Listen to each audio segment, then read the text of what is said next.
નમસ્કાર વિદ્યાર્થી મિત્રો, તપોન ગ્રુપ ઓફ સ્કૂલ સંચાલિત આપણી યુટ્યુબ ચેનલ તપોન સાયન્સ એકેડમીમાં હું શિલ્પા મેમ આપ સર્વે વિદ્યાર્થીઓનું હાર્દિક સ્વાગત કરું છું. 11 science chemistry JEE NEET chapter first mole concept lecture 5. તો આપણે લાસ્ટ વિડીયો લેક્ચરની અંદર આખું પિરિયોડિક ટેબલ જે છે એના 118 તત્વો ફિનિશ કર્યા હતા. બરાબર છે. લાસ્ટમાં મેં એફ બ્લોક કરાવ્યો હતો. એફ બ્લોકમાં બે સિરીઝ છે, એક્ટિનોઇડ શ્રેણી અને લેન્થેનોઇડ શ્રેણી. બરાબર છે. હવે એ જે પિરિયોડિક ટેબલ તમને એક્સપ્લેન કર્યું, બરાબર, એ મેં તમને કીધું હતું કે થર્ડ લેશન કેમિસ્ટ્રીનું 11 સાયન્સનું જે છે એમાં પિરિયોડિક ટેબલ આપેલું છે, એ તમારે બાજુ પર રાખવાનું અને જે પણ એક્સપ્લેન કરવામાં આવે, બરાબર, એ જોતું જવાનું તો બહુ ઇઝીલી તમને સમજાઈ જશે. ઓકે, ચાલો. હવે ઘણાને ક્વેશ્ચન હતો કે આ એ અને બી શું છે. મતલબ મેં એવું કીધું હતું કે એફ વિભાગ છે એ એક સમૂહનો ભાગ છે અને 3B એવું કીધું હતું, યાદ હોય તો. બરાબર છે. તો ફરી પાછું પિરિયોડિક ટેબલ જે છે થોડુંક આપણે અહીંયા રિવાઇઝ કરીશું. બરાબર છે. અને પછી આપણે આગળ વધીશું બીજા એક કન્સેપ્ટ તરફ. ઓકે, ચાલો. તો આપણે પહેલાં તો પિરિયોડિક ટેબલ પ્રોપર જોઈએ. હવે એલિમેન્ટ નથી જોવાના, બરાબર છે, પણ એના જે વિંગ હતા એ વિંગ તમારે જોવાના છે. યાદ હોય તો આ એસ વિભાગ હતો, બરાબર, આ એસ વિભાગ છે. હવે એસ વિભાગ જે છે એની વાત કરીએ તો એમાં બે સમૂહ આવતા હતા. રેડી, ચાલો. તો આ એસ બ્લોક છે, એટલે આખું એસ બ્લોક છે. વચ્ચે યાદ હોય તો આપણે ડી વિભાગ જોયો હતો, જેમાં 10 સમૂહ આવતા હતા, યાદ હોય તો. બરાબર, એટલે ફરી પાછું રિવાઇઝ એટલે કરાવું છું કે તમને એકવાર રિવાઇઝ કરાવવાથી થોડુંક વધારે યાદ રહેશે. ઓકે, ચાલો. પછી છેલ્લો પી વિભાગ હતો. ઓકે, ચાલો. તો આ જે છે ડી બ્લોક આવશે, તો અહીંયા લખી દઉં ડી વિભાગ. આ જે છે એ પી વિભાગ છે અને સહેજ આપણે નીચે જાશું એટલે આપણે કયો વિભાગ આવશે? એફ વિભાગ આવશે. એફ વિભાગ હકીકતમાં એક સમૂહમાં ગણાય છે, બરાબર. કયો? 3B સમૂહ. એફ વિભાગમાં ટોટલ કેટલા એલિમેન્ટ્સ આવે આપણે બધાનું જોઈએ. ચાલો. આમાં ટોટલ 12 તત્વો આવે, આમાં ટોટલ 40 તત્વો આવે, બરાબર. આમાં ટોટલ 37 તત્વો આવશે અને આમાં ટોટલ 28 તત્વો આવશે. અને સરવાળો કરશો એટલે પ્રેમથી 118 તત્વો થઈ જશે. ઓકે, ચાલો. હવે આની વાત કરીએ. આમાં 10 સમૂહ બનાવવાના છે, બરાબર. 3, 4, 5, 6, 7, 8, 9 અને 10. રેડી, ચાલો. 10 બની ગયા. આમાં 6 બનાવવાના છે. 1, બરાબર, આ 2, 3, 4, 5, 6. રેડી થઈ ગયા. ચાલો. હવે આમાં એ અને બી શું છે એ કહી દો. ઓકે, તો એસ વિભાગ અને પી વિભાગ દેખાય ને? એસ અને પી વિભાગના તત્વોને પ્રતિનિધિ તત્વો કહેવામાં આવે છે. Vote is the meaning of પ્રતિનિધિ તત્વો? તો ઇટ મીન્સ કે એ એવા એલિમેન્ટ્સ છે કે જેમાંથી મેક્સિમમ કેમિકલ પ્રોડ્યુસ થઈ શકે છે અને એ તમને મળી શકે છે. મતલબ અત્યારે આપણે એ જે બે વિભાગના તત્વો છે, બરાબર છે, એના જે એલિમેન્ટ મતલબ એ જે તત્વો છે એના કેમિકલ વધારે વાપરીએ છીએ, બરાબર. તો અહીંયા હું જરાક તમને નિર્દેશ કરી દઈશ કે પ્રતિનિધિ તત્વો એટલે શું. તો પ્રતિનિધિ તત્વો, બરાબર, લીડર એલિમેન્ટ્સ છે બધા. એને કયા વિભાગના?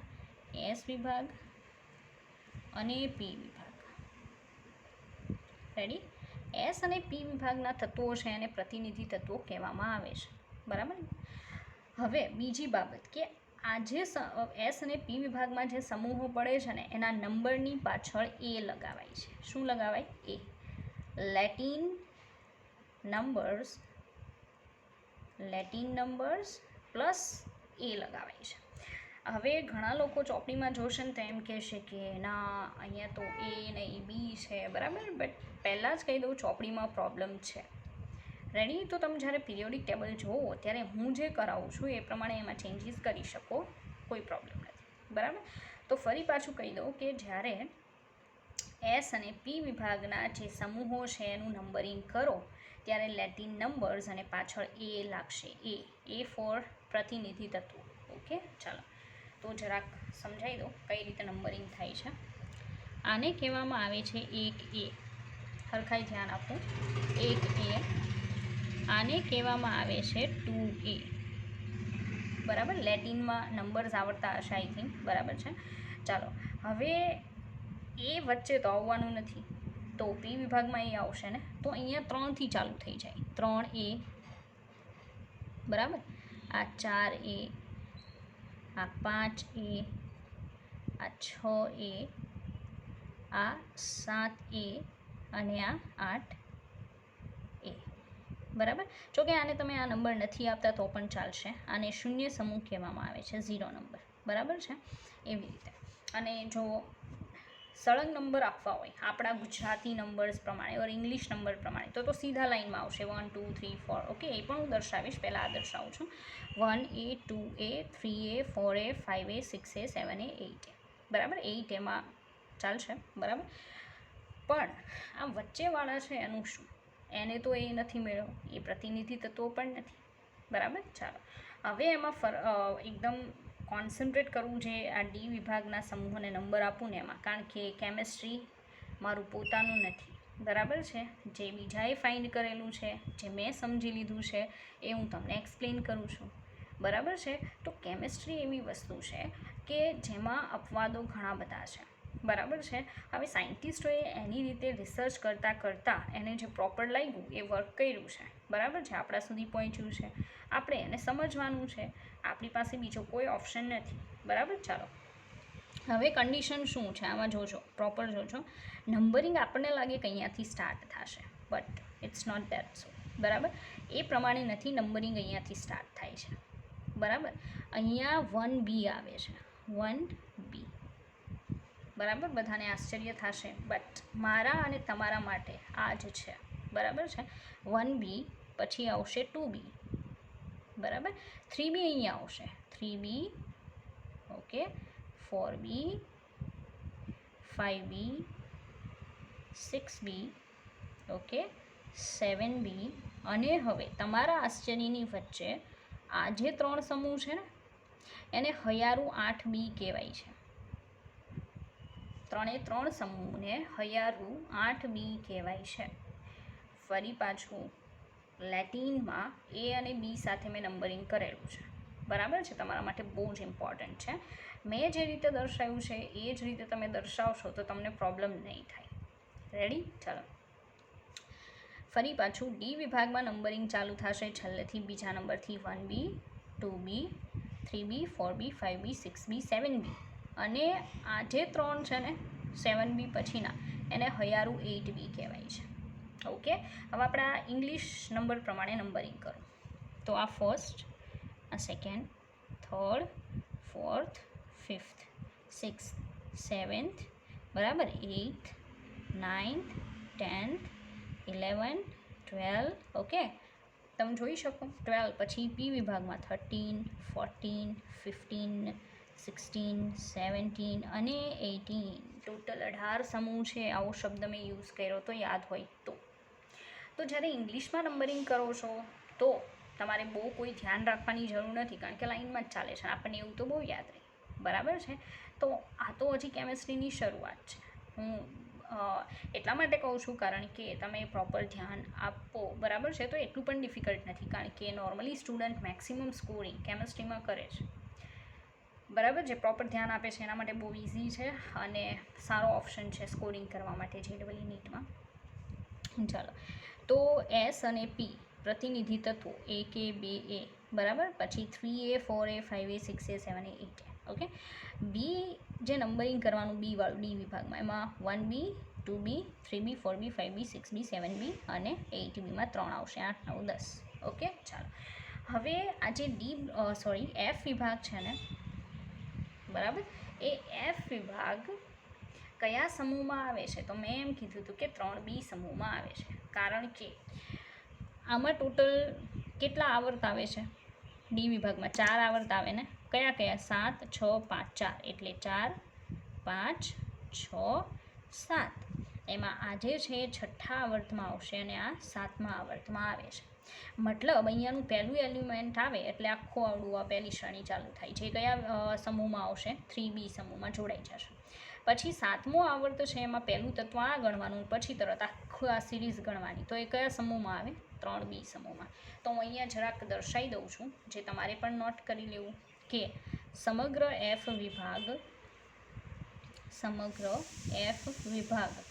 3B સમૂહમાં ગણાય છે. 3B સમૂહમાં ગણાય છે. નાવ તમને આખું જે પિરિયોડિક ટેબલ છે એમાં કોઈ પણ પ્રોબ્લેમ ના હોવી જોઈએ, કારણ કે જેટલું પણ જરૂરી હતું બરાબર છે કેમેસ્ટ્રી સમજવા માટે એ તમને આખું પિરિયોડિક ટેબલ કહી દીધું. રેડી? હકીકતમાં થર્ડ લેશનનો પાર્ટ છે, પણ મેં કીધું એમ કે જો તમને એલિમેન્ટ્સ નથી ખબર તો કેમિકલ સ્ટડી કરીને ક્યાં જવાના. રેડી? ચાલો હવે આપણે એક નવો ટૉપિક જોવાના છીએ. બરાબર? આઈ થિંક એ નવો નથી તમારા માટે, કારણ કે 10th તમારે બધું આવે છે. લાઈક કોઈ કમ્પાઉન્ડ આપીને પછી પૂછે કે આના આટલા મોલ છે, એમાં તત્વોની સંખ્યા ટોટલ કેટલી. બરાબર છે? તો તમે 6.022 × 10⁻23 મલ્ટીપ્લાય કરતા હશો એન્ડ ઓલ. ઓકે, બસ એવું જ કંઈક હું અહીંયા સમજાવવાની છું. તો પ્રોપર ધ્યાન આપવું. જો તમે 10th બરાબર સમજેલા છો તો અહીંયા it's not much difficult. Okay, ચાલો ફર્સ્ટ ઓફ ઓલ હું વાત કરીશ, ચાલો એલિમેન્ટ્સ તત્વોની જ વાત કરી દઈએ. બરાબર? હા, પણ એમાં મોલિક્યુલર માસ જોશે, એટમિક માસ જોશે, તો મારે પહેલાં બીજું સમજાવવું પડશે, અને એ છે એટોમિક માસ. ઓકે, અહીંયાથી સ્ટાર્ટ કરીએ. Atomic mass. What's the atomic માસ? આપણે એ જોઈએ. અને ગુજરાતીમાં કહેવાય પરમાણ્વીય દળ. તો ઘણા લોકો તો પરમાણ્વીય દળ એવો શબ્દ સાંભળી અને બી રહી છે, કારણ કે 10th આવે છે. બરાબર છે? પણ ઘણાનો ક્વેશ્ચન હોય છે કે આ યાદ રાખવાના? બિલકુલ નહીં. JEE નીટ બંનેની એક્ઝામની અંદર પેપર સ્ટાર્ટ થતું હશે ને, મતલબ ક્વેશ્ચન પેપર, એમાં ઉપર જેટલા પણ એલિમેન્ટ્સના જરૂરી હશે એ બધાના પરમાણ્વીય દળ આપી દેશે. તમારે બિલકુલ યાદ રાખવાના નથી. પણ હું એવું સમજાવવા માગું છું કે આ એટોમિક માસ છે શું. બરાબર? કારણ કે કેમેસ્ટ્રી ભણો છો તો ભલે તમારે યાદ નથી રાખવાનું, પણ સમજવાનું તો છે ને. બરાબર? બસ એ જ કરવાનું છે. ચાલો, કેમ કે સમજ છે ને એ તમને JEE નીટમાં ખૂબ જ કામમાં આવશે. ઓકે, ચાલો હવે ઇનકેસ આ પણ તમને ખ્યાલ હશે, કોઈકે એવું કીધું હશે કે કાર્બનના 2 સમસ્થાનિકો, કાર્બન 12 અને બીજું છે કાર્બન 14. આ તો તમે બહુ જોઈ ગયા છો રેડિયોમેટ્રિક ડેટિંગ સિસ્ટમમાં. બરાબર? પણ આપણે અત્યારે એ નથી જોવાનું. આપણે એ જોવાનું છે કે આ એટોમિક માસ કઈ રીતે નક્કી કરવામાં આવ્યું કે આ એલિમેન્ટનું આટલું હોય, આ એલિમેન્ટનું આટલું હોય. ઓકે, ચાલો, તો એના માટે યુઝ કરવામાં આવે છે કાર્બન 12 સમસ્થાનિકનો. બરાબર? કાર્બન 12 સમસ્થાનિક જે છે એનું પહેલાં તો એક પરમાણુનું સમજો. કાર્બન 12 સમસ્થાનિકના એક કાર્બન પરમાણુનું વજન જે છે એ નક્કી કરવામાં આવ્યું. બરાબર છે? એ વજન કોની મદદથી નક્કી કરી શકાય? અથવા તો અત્યારે તો આધુનિકતા છે એટલે કોઈપણનું વજન જે છે એ દ્રવ્યમાન સ્પેક્ટ્રોમીટર નામના સાધનની મદદથી તમે એક પરમાણુનું વજન નક્કી કરી શકો. એક પરમાણુ, એક એટલે દેખાય પણ નહીં, મીન્સ કે તમે વિચારી પણ નહીં શકો એટલી સૂક્ષ્મ વસ્તુની વાત છે. બરાબર છે? તો કાર્બન 12નો સમસ્થાનિક છે કે કોઈ પણ પરમાણુ જે છે એના સમસ્થાનિકનું એક પરમાણુનું વજન, એક પરમાણુનું ગ્રામમાં વજન, પરમાણુનું ગ્રામમાં વજન કયા સાધનથી માપી શકાય? દ્રવ્યમાન સ્પેક્ટ્રોમીટર. આ યાદ રાખજો, ઇમ્પોર્ટન્ટ છે, દ્રવ્યમાન સ્પેક્ટ્રોમીટર. બરાબર? તો કાર્બન 12નો જે સમસ્થાનિક છે એના એક પરમાણુનું જે દળ છે એ દ્રવ્યમાન સ્પેક્ટ્રોમીટર નામના સાધનથી માપવામાં આવ્યું. તો કેટલું આવ્યું? બરાબર છે? ચાલો એ હું તમને કહી દઉં. 1.66056 મલ્ટીપ્લાય 12. તો 1 મિનિટ. 1.66056 okay multiply 12. 19.9267 કાર્બન 12ના એક પરમાણુનું પરમાણુનું ગ્રામમાં વજન ચાલો એ જે ગ્રામમાં વજન મળ્યું ને એ કેટલું મળ્યું એ તમને કહી દઉં. એ કંઈક મળે છે 19.9267 ગુણ્યા 10⁻²4 ગ્રામ. ફરી પાછું, કાર્બન 12ના એક પરમાણુનું ગ્રામમાં વજન દ્રવ્યમાન સ્પેક્ટ્રોમીટરથી 19.9267 ગુણ્યા 10⁻²4 ગ્રામ મળે છે. રેડી? હવે આનાથી શું કરી શકાય? બરાબર, મતલબ એટોમિક માસ જે છે એ આની હેલ્પથી કઈ રીતે ડિસાઇડ થાય?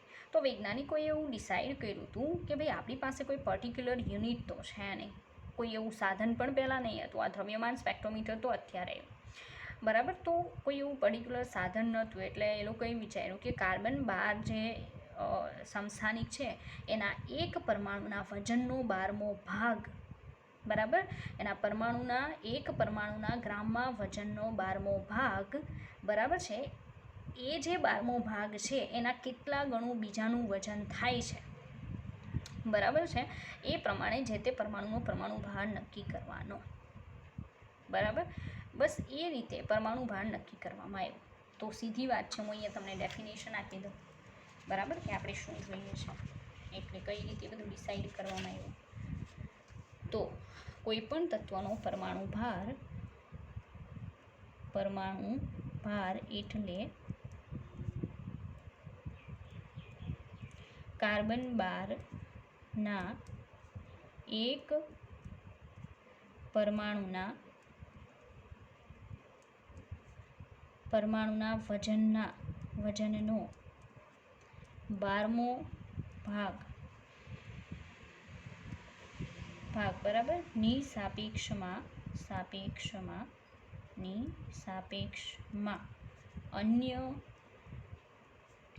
તત્વનું દળ, એટલે એને કહેવામાં આવશે, એટલે શું કહેવામાં આવશે એને? જે તે તત્વનો પરમાણુ ભાર. બરાબર, હવે હું સમજાવું છું તો ચોક્કસથી આપણે એક એક્ઝામ્પલ જોઈશું. રેડી? ચાલો, પહેલાં તો એ કહી દઉં કે કાર્બન 12ના એક પરમાણુના વજનનો 12મો ભાગ કેટલો થાય, કારણ કે એની સાપેક્ષમાં આપણે બીજાનું વજન મેળવવાનું છે. ઓકે, તો આપણી પાસે જોઈ લો એક પરમાણુનું વજન છે, બરાબર છે. ચાલો, એક પરમાણુનું વજન છે 19.9267 ગુણ્યા 10⁻²4 ગ્રામ. બરાબર છે. આ કોનું વજન છે? કાર્બન 12ના એક પરમાણુનું, બરાબર, એક પરમાણુનું વજન આટલું છે. હવે એનો કેટલામો ભાગ લેવાનો છે? 12મો ભાગ. તો આને ભાગ્યા 12 કરવા પડશે ને, બરાબર. તો કાર્બન 12ના એક પરમાણુના વજનનો 12મો ભાગ. ચાલો, એનો 12મો ભાગ એટલે શું? તો આને આજે એક પરમાણુનું વજન છે ને એને ભાગ્યા શું કરી દેવાના? 12, એટલે 12મો ભાગ મળી જશે. 19.9267 into 10⁻24 gram divided by 12. Okay, ચાલો, તો આપણે એને ડિવાઈડ કરીએ 12થી. ઓકે, ચાલો, તો હું પણ કેલ્સીમાં કામ કરું છું, તમે પણ કરી શકો. ઓકે, આવશે 1.66056 into 10⁻12. ચાલો, 1.66056 into 10⁻24 ગ્રામ. રેડી? તો સીધી વાત છે કે કોઈ પણ તત્વ છે એના પરમાણુનું પરમાણુય દળ એટલે શું કરશું આપણે?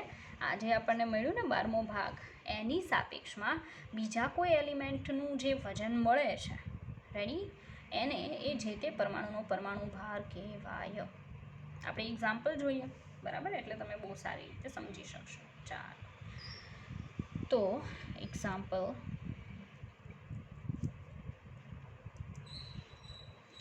હવે એક્ઝામ્પલમાં આપણે સ્ટાર્ટ કરીએ હાઇડ્રોજન પરમાણુથી. બરાબર, હાઇડ્રોજન પરમાણુનો પરમાણુ ભાર જોઈએ છે.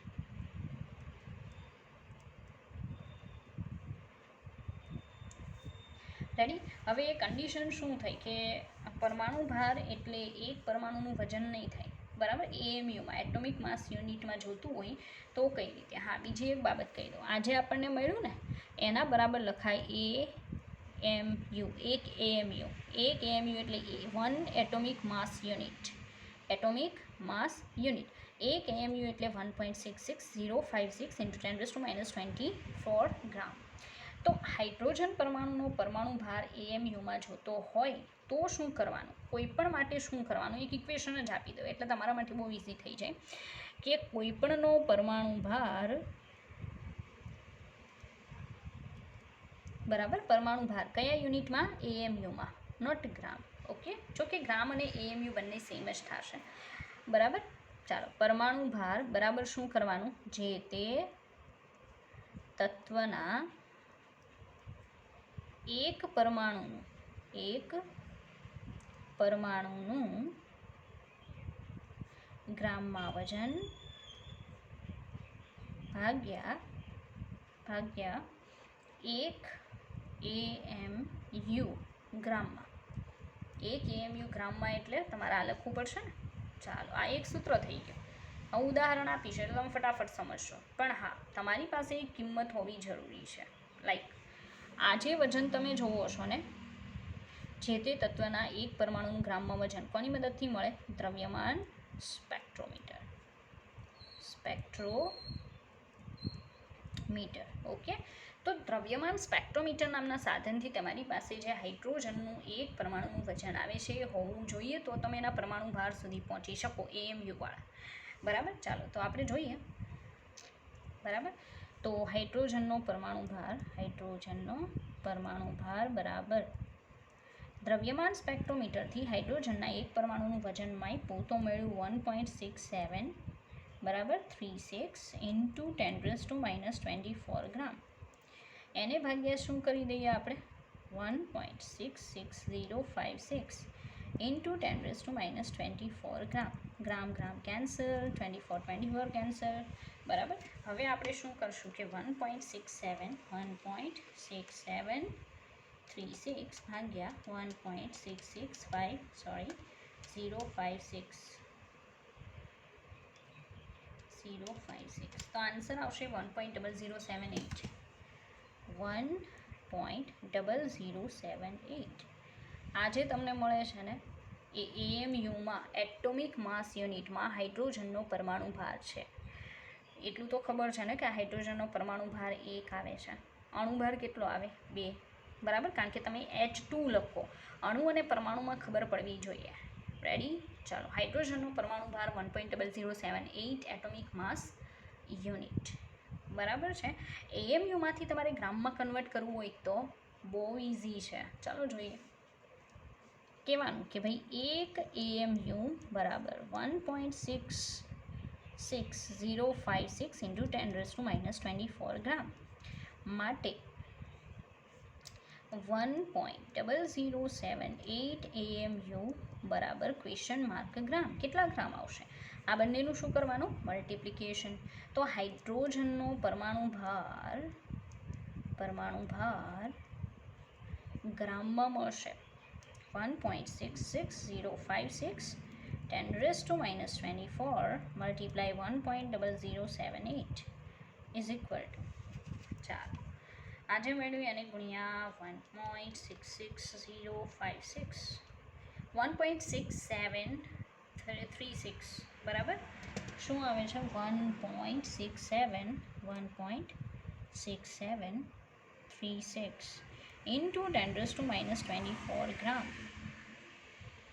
બરાબર, તો ગણન થશે કે ઉપર છે એ તો મળ્યું. બરાબર, તો મેં ક્યાં ના પાડી, એ જ પ્રમાણે આવશે. બરાબર છે, તો મતલબમાં કે તમે સમજી શકો કે આપણે શું કરવાનું છે. બરાબર છે, મતલબ એકબીજામાંથી એક બીજી વસ્તુ આપણે ફાઇન્ડ આઉટ કરી શકીએ છીએ. રેડી, ચાલો હવે આજે તમને મળ્યું ને એને વાસ્તવિક પરમાણ્વીય દળ કહેવાય. ગ્રામમાં કેવું કહેવાય, વાસ્તવિક પરમાણ્વીય દળ. જો ભાઈ આવો શબ્દ ઇનકેસ જ તમને ચોપડીમાં કોઈએ કીધો હોય તો આઈ ડોન્ટ નો, આને વાસ્તવિક પરમાણ્વીય દળ કહેવાય. જો સાંભળો, એએમયુમાં જે વજન આવે, ફરી પાછું એએમયુમાં જે વજન આવે એને ગુણ્યા તમે કેટલા કરી નાખો, 1.66056 × 10⁻⁻24 કરો અને જે વજન આવે ને ગ્રામમાં એને જે તે પરમાણુનું વાસ્તવિક પરમાણ્વીય દળ કહેવાય. હવે આ વાસ્તવિક પરમાણ્વીય દળ આપણું ગ્રામમાં આવે છે, બરાબર છે, અને એએમયુમાં 1.0078 એએમયુ આવે છે. પણ આપણે એએમયુની જગ્યાએ ગ્રામમાં જ જોતું હોય તો, પરમાણુ ભાર ગ્રામમાં જોતો હોય તો એક નવું અંદર એડ થશે. આઈ થિંક તમે એના વિશે જાણો છો, બરાબર છે. એ શું છે? એ મોલ છે. યાદ છે 1 mall is equal two question mark. કારણ કે પરમાણુ ભાર કે અણુભાર એટલે શું? તો 6.022 × 10⁻23 પરમાણુનું વજન, પરમાણુનું ગ્રામમાં વજન એટલે પરમાણુ ભાર. 6.022 × 10⁻23 અણુઓનું ગ્રામમાં વજન એટલે અણુભાર. સિમ્પલ, બરાબર. જો 10થમાં સમજાશો ને તો અત્યારે સમજાઈ જશે. અત્યારે જેને નથી સમજાતું એનો સીધો મતલબ એમ છે કે 10મામાં શું કર્યું હશે, બરાબર. ચાલો, 1 મોલ એટલે 6.022 × 10⁻23 પરમાણુ લઈ શકો, બરાબર, અથવા શું લઈ શકો? અણુઓ. રેડી? આ છે એને ભૂલવું નહીં, કારણ કે 11-12 સાયન્સ આખું ફિનિશ કરશો ને ત્યાં સુધીમાં કંઈ કેટલી વાર તમને આની જરૂર પડશે. 1 મોલ એટલે 6.022 × 10⁻23 પરમાણુઓ અથવા તો અણુઓ, તમારે જે લેવું હોય. અને પરમાણુ ભાર ગ્રામમાં કોને કહેવાય? પરમાણુ ભાર ગ્રામમાં, બરાબર, ગ્રામ પર મોલ. એટલે 1 મોલ એટલે કેટલા પરમાણુ? 6.022 × 10⁻23 પરમાણુઓનું ગ્રામમાં વજન એટલે પરમાણુ ભાર, પરમાણુઓનું ગ્રામમાં વજન. ઓકે. અને અણુભાર, વોટ ઇઝ અણુભાર? ગ્રામ પર મોલમાં અણુભાર કોને કહેવાય? તો 1 મોલ અથવા 6.022 × 10⁻23 અણુઓનું ગ્રામમાં વજન.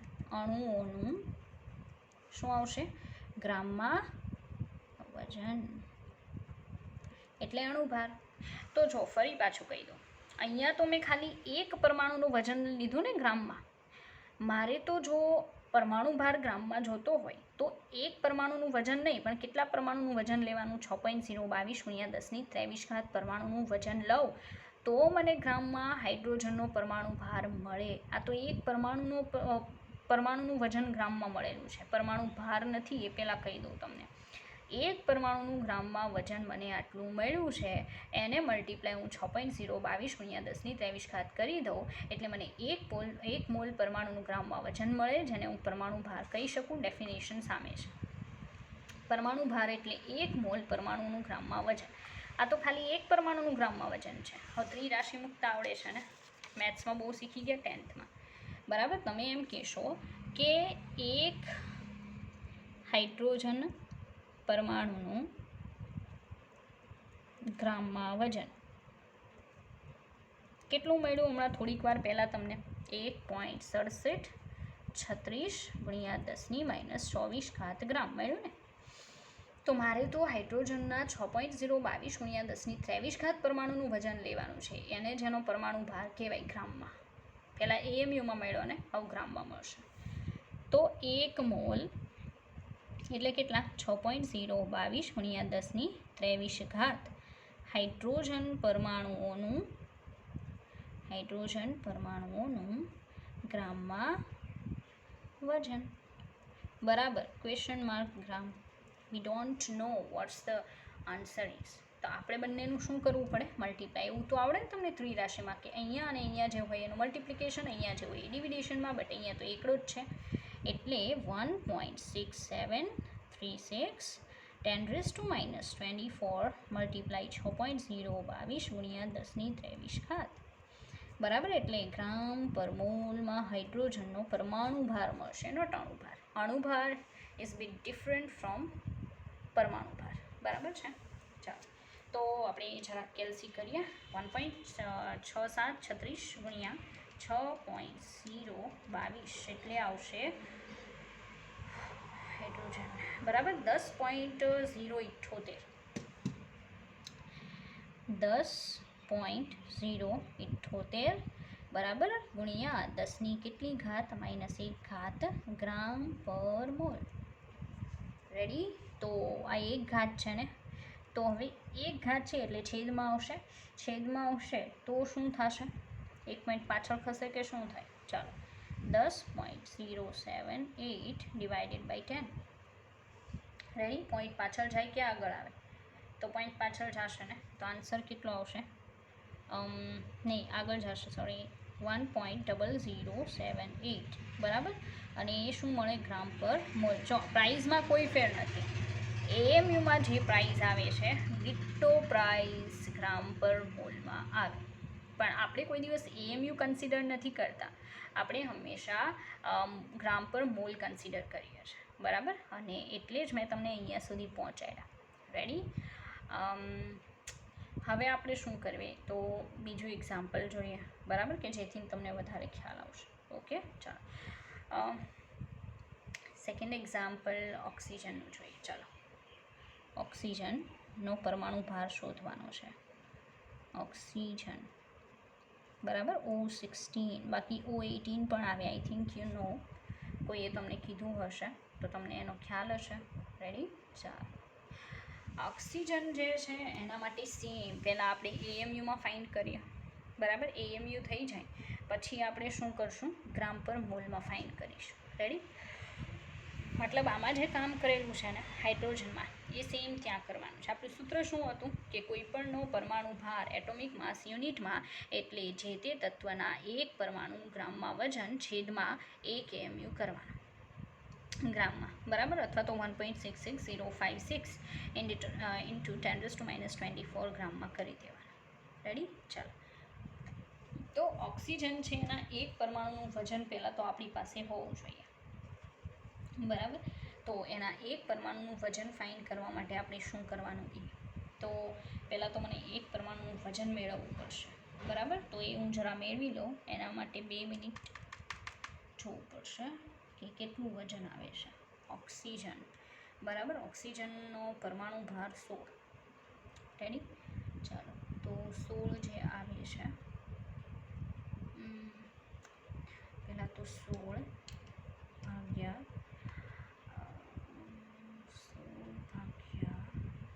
1 મિનિટ ઇક્વલ ટુ 16. ઓકે, 16 ભાગ્યા 1 ગ્રામમાં વજન, બરાબર. આ 16 એએમયુ જ આવશે ને, તો 16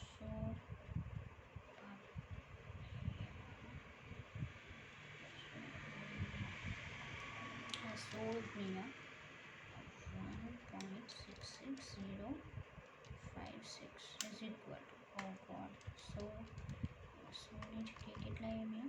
15.995 મલ્ટીપ્લાય 1.66056 એટલે 24,56,065. ઓકે, ચાલો અહીંયા કહી દઉં. દ્રવ્યમાન સ્પેક્ટ્રોમીટરથી જ્યારે ઓક્સિજનના એક પરમાણુનું ગ્રામમાં વજન લેવામાં આવે તો એ વજન કેટલું આવે છે એ કહી દઉં તમને. દ્રવ્યમાન સ્પેક્ટ્રોમીટરથી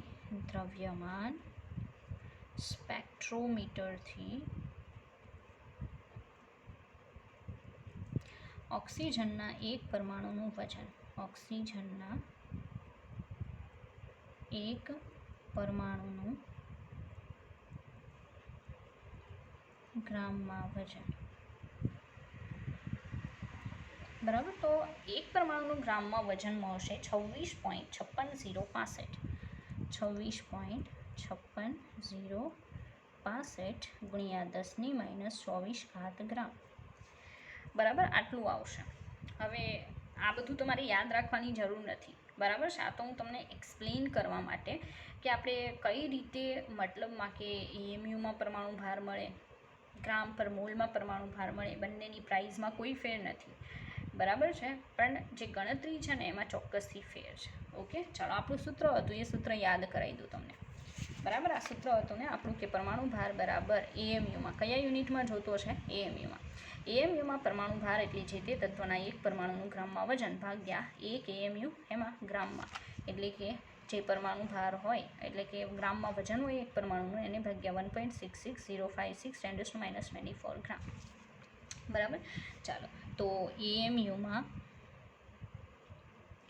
ઓક્સિજનનો પરમાણુ ભાર બરાબર સૂત્રમાં શું આવશે કે ઓક્સિજનના એક પરમાણુનું ગ્રામમાં વજન, એક પરમાણુનું ગ્રામમાં વજન, બરાબર, ડિવાઇડેડ બાય કેટલા મૂકવાના રહેશે 1.66056 ઇન્ટુ 10⁻⁻²4, બરાબર, અને ગ્રામમાં. રેડી? તો આપણી પાસે જો ગ્રામમાં ઉપર મેં ઓલરેડી વજન આપેલું જ છે. કેટલું છે? 26.56065 ગુણ્યા 10⁻⁻24 ગ્રામ ડિવાઇડેડ બાય 1.66056 10⁻⁻24 ગ્રામ. આવી કેન્સલ આઉટ, ગ્રામ ગ્રામ કેન્સલ આઉટ, બરાબર. ચાલો હું મારા કેલ્સીમાં કામ કરીશ, તમે તમારા કેલ્સીમાં 0.066 1.66056 એટલે 15.995, બરાબર, 15.995, બરાબર. આટલા શું આવે છે? AMU એટોમિક માસ યુનિટ, એટલે ઓક્સિજનના એક પરમાણુ ભાર AMUમાં એક પરમાણુનો ઓક્સિજનનો પરમાણુ ભાર, બરાબર. કેટલા AMU આવ્યું? 15.995 AMU આવે છે, બરાબર છે ને. તમે નિયરલી ઇક્વલ ટુ કેટલા લઈ શકો? બરાબર, 16 AMU લઈ શકો. તો 16 પરમાણુ ભાર છે ને 16 ગ્રામ પર મોલ, એ પણ પરમાણુ ભાર છે, પણ પેલો વજનવાળો છે ગ્રામમાં, આ AMUમાં છે. ચાલો AMUમાંથી હવે આપણે શું કરશું? એનું વજન મેળવીશું ગ્રામમાં. રેડી?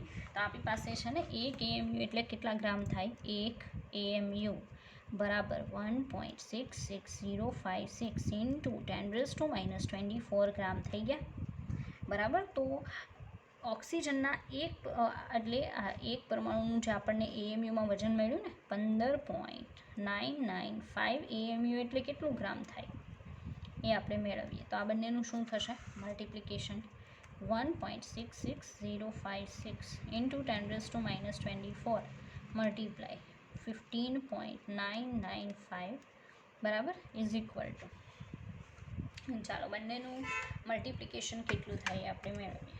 1.66056 મલ્ટીપ્લાય 15.995 એટલે થશે 26.5667, હા જ મળે, બરાબર, બેઠું 26.5665 ગુણ્યા 10⁻⁻24 ગ્રામ મળે, બરાબર. તો આજે તમને પરમાણુ ભાર મળ્યો છે ને, એ ટોટલ પરમાણુ ભાર નથી, એને ખાલી કહેવાય વાસ્તવિક પરમાણુ ભાર.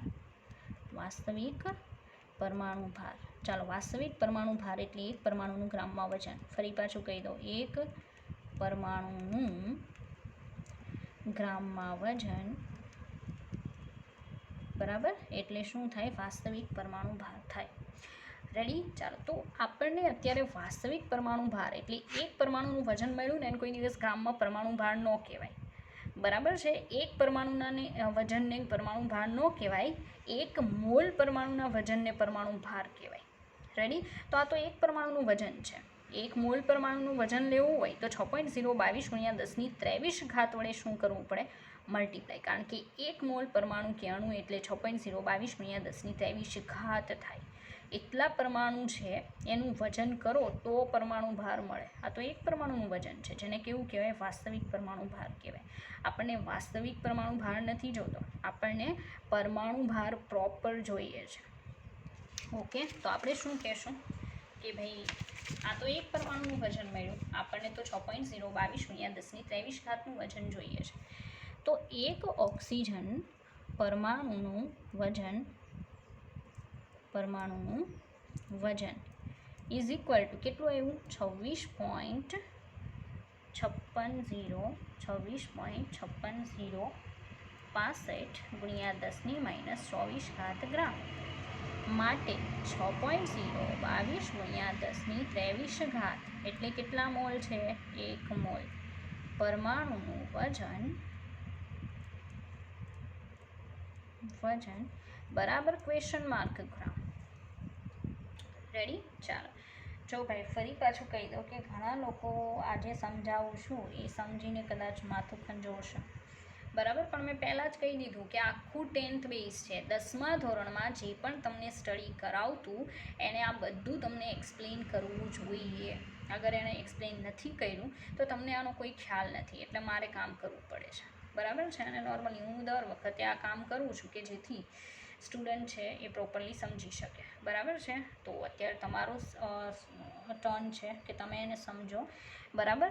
નોર્મલી કેવું છે કે તમે જે પણ અહીંયા લેક્ચરમાં કરાવો છો, બરાબર છે, એને જોઈએ તો શું કરો કે એકવાર જે કરાવતી જાવ એ લખો, આખું લખાઈ જાય એટલે 2-3 વાર એને પાછું રિવાઇઝ કરો, બરાબર છે. જોશો પ્રોપરલી એટલે પાછું તમને સમજાઈ જશે. અને આ વસ્તુનો ખ્યાલ હોવો જરૂરી છે કે પરમાણુ ભાર ગ્રામ પર મોલમાં ક્યારે મળે. પર મોલ એટલે 1 મોલનું વજન, બરાબર, એટલે પરમાણુ ભાર.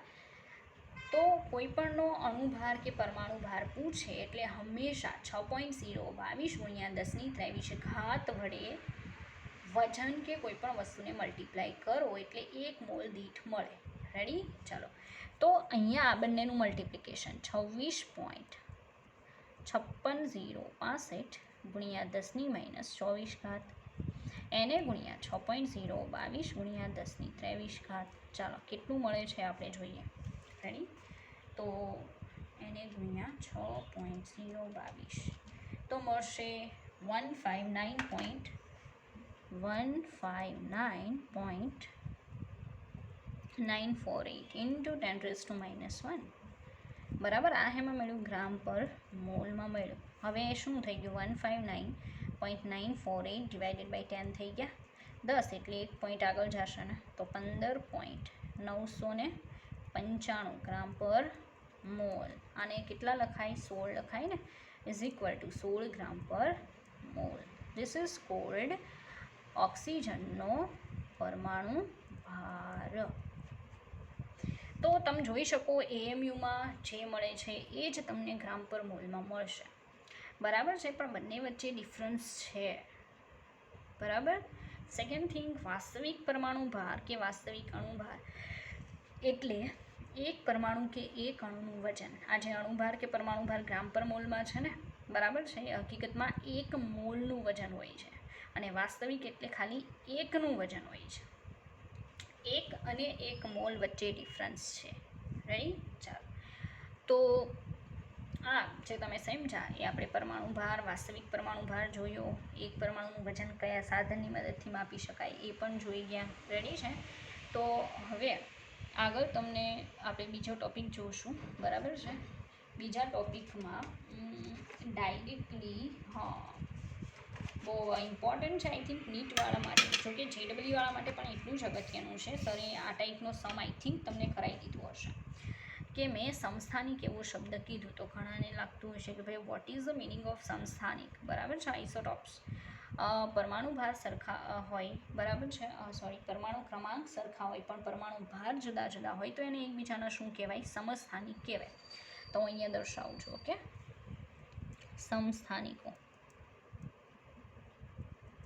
ઇંગ્લિશમાં આઇસોટોપ્સ. એક જ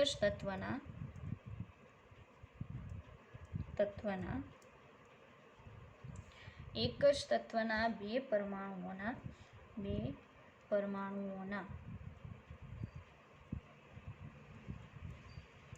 પરમાણુ ક્રમાંક સમાન હોય. પરમાણુ ક્રમાંક ખબર છે ને? પરમાણુ ક્રમાંક સમાન હોય પરંતુ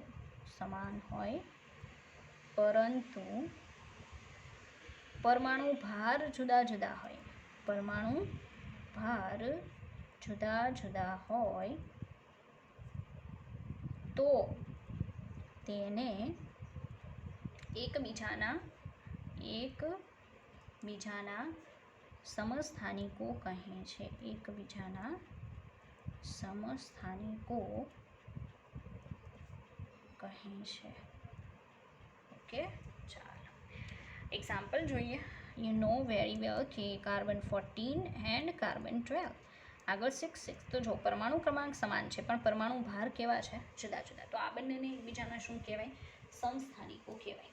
બરાબર. હજી પણ એક છે કાર્બન 13, 6 કાર્બન 13. તો તમે જોઈ શકો કેટલા સમસ્થાનિક છે કાર્બનના? 3 સમસ્થાનિક છે. હવે તમે કેમ 6 કાર્બન 12 જ વાપરો છો?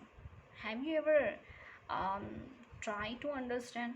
બરાબર, કે શું કામ 6 કાર્બન 12 જ વપરાય છે? આપણી પાસે તો ઓપ્શન છે ને 6 કાર્બન 13 છે, 6 કાર્બન 14 છે. તો વૈજ્ઞાનિકોને કેમ 12 બહુ પસંદ આવતું હશે? બરાબર, એવું કંઈ હોતું નથી. પણ એક મેથડ છે કે જેનાથી એવરેજ મોલિક્યુલર માસ ડિસાઇડ કરવામાં આવે અને એને યુઝ કરવામાં આવે છે. ઓકે, ચાલો. તો અહીંયા તમને જણાવી દઉં કે એક સૂત્ર છે જેનો યુઝ કરીને તમે એવરેજ એટલે સરેરાશ, ગુજરાતીમાં સરેરાશ પરમાણુ ભાર નક્કી કરી શકો અને જે તમારે હંમેશા યુઝ કરવાનો હોય છે. કઈ રીતે નક્કી થાય? તો સૂત્રમાં એવું છે કે સરેરાશ પરમાણુ ભાર બરાબર, સરખાઈ ધ્યાન આપવું, પરમાણુ ભાર 1 એને ગુણ્યા તેની પ્રચુરતા એટલે પૃથ્વીના પોપડામાંથી એ કેટલા ટકા મળે છે, બરાબર, એ ટકાવારી, પ્લસ ફરી પાછું પરમાણુ ભાર 2, બરાબર, પરમાણુ ભાર 2 ગુણ્યા તેની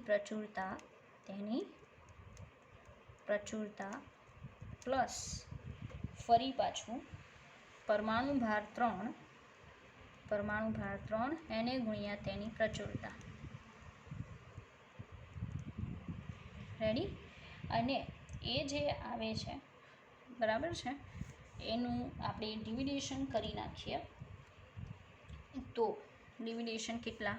ટોટલ જે આંકડો આવે તે પહેલાં જોઈએ કે આટલો આંકડો કેટલો આવે છે. ચાલો, હા, એના પહેલાં મારે કહેવું પડશે કે કાર્બન 12, કાર્બન 13 અને કાર્બન 14 કેટલા ટકામાં તમને મળે છે, એની પ્રચુરતા કેટલી છે. બરાબર, જો પ્રચુરતા કોને કહેવાય એ કહી દો. નહીં તો પ્રચુરતાનો મતલબ થાય કે પૃથ્વીના પોપડામાંથી આ 3 જે છે એ કેટલા ટકાવારીમાં મળે છે.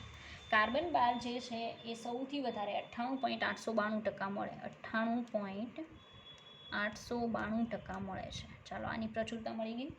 પછી કાર્બન 13 1.108% મળે છે અને કાર્બન 14 2 ગુણ્યા 10⁻10% મળે છે. બરાબર, આટલા ટકા. એટલે આ એની પ્રચુરતા થઈ ગઈ. બરાબર છે. અને એટોમિક માસ હકીકતમાં કેટલું? આનું 12 ગણાય છે એક્ઝેક્ટ.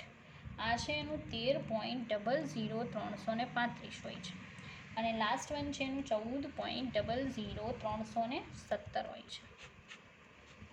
બરાબર, આની ઉપરથી તમને કાર્બનનો સરેરાશ પરમાણુ ભાર મળશે, જે વૈજ્ઞાનિકો નોર્મલી યુઝ કરવાનું કહે છે કે કોઈ પણ જગ્યાએ યુઝ કરવું હોય અને તમારી પાસે એક કરતાં વધારે પરમાણુ ભાર છે કોઈ એલિમેન્ટના, મતલબ સમસ્થાનિકો છે, તો તમારે કયો વાપરવો પરમાણુ ભાર એ કઈ રીતે ડિસાઇડ થાય એની વાત છે. ચાલો, તો સૂત્રમાં શું આવશે? સરેરાશ પરમાણુ ભાર બરાબર કાર્બન છે એનો પહેલાંનો પરમાણુ ભાર 12, એની પ્રચુરતા કેટલી? 98.892 વત્તા બીજા નંબરનો છે એની પ્રચુરતા આટલી અને એનો પરમાણુ ભાર આટલો, તો 13.00335 ગુણ્યા 1.108 વત્તા 14.00317 એને ગુણ્યા 2 ગુણ્યા 10⁻10. રેડી? ચાલો, એ બધાના આન્સર લાવીએ અને આમાં મૂકીએ. બરાબર, તો 98.892 એને ગુણ્યા 12 એટલે આવશે, આટલા આવે છે 1106.4 પ્લસ, ચાલો, 1.108 એને ગુણ્યા 13.00335 એટલે 14.4077 વત્તા 14.00317 એને ગુણ્યા 2 એટલે, અને એને ભાગ્યા 10⁻10. તો એ 10 એઝ ઇટ ઇઝ આપણે રાખીએ, તો બાકી બધાની એટલી ઘાત કરવી પડે ને. 10⁻10⁻10 ચાલો તો શું કરશું પોઈન્ટ વાય લખીએ પોઈન્ટ 1 2 3 4 5 6 7 8 2800 ઓકે આ રીતે લખાશે એટલો આન્સર આવે છે આ ત્રણેયનો સરવાળો કરવાનો ચાલો સરવાળો કરીએ પ્લસ 14.4077 પ્લસ 1186.704 પ્લસ 14.4077 પ્લસ 0.1234567 એટલે ટોટલ આવશે ચાલો ટોટલ કંઈક આટલું આવે છે 1101.111 અને આને ભાગ્યા દર વખતે કેટલા કરવાના 100 ફરી પાછું કહી દઉં દર વખતે આને ભાગ્યા કેટલા કરવાના 100 તો આન્સર આવશે 12.01 તો તમે જોઈ શકો સરેરાશ અણુભાર પરમાણુ ભાર સરેરાશ પરમાણુ ભાર કેટલો આવે 12.01 તમે કાર્બનનો કેટલો યુઝ કરો છો 12 ગ્રામ પર મોલ વાપરો છો યાદ છે ને તો વૈજ્ઞાનિકો આવી રીતે ડિસાઇડ કરે છે કે 12 જ કેમ વાપરવાનું બાકી આપણી પાસે 12 છે 13 છે 14 છે બરાબર છે તો આપણે કેમ 12 જ પસંદ આવે છે તો 12 કંઈક આ રીતે પસંદ આવે છે ઓકે ચાલો તો અહીંયા સુધી રાખીએ આનું જ એક્ઝામ્પલ નવું એક્ઝામ્પલ નેક્સ્ટ ટાઈમ તમને આપીશ બરાબર છે ચાલો